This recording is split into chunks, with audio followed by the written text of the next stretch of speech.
Verboden toegang voor fietsers omwille van de Molenstraat daar, de verbindingsroute voor de voertuigen.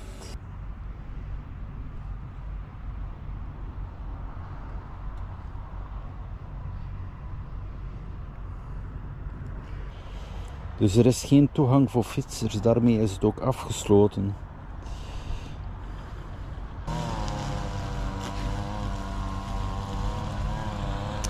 Op tweede afsluiting, nog een keer erdoor.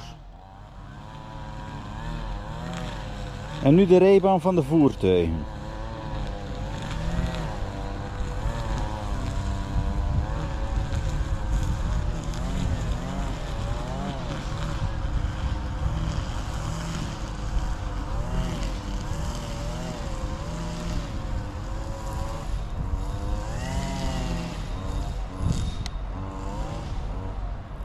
Dat is toch bijzonder dom zijn, hè?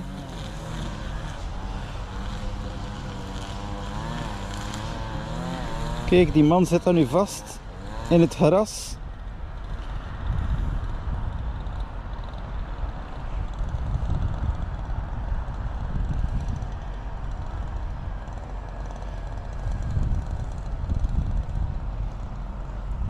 Voilà.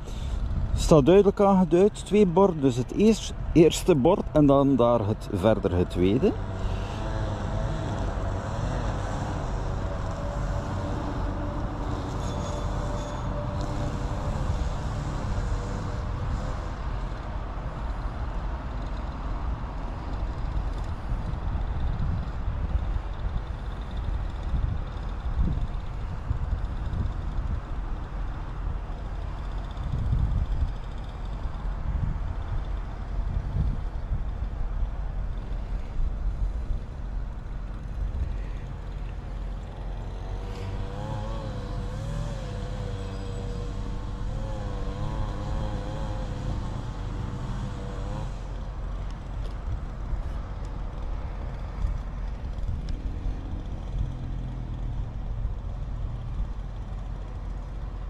Terug op de rijbaan nu.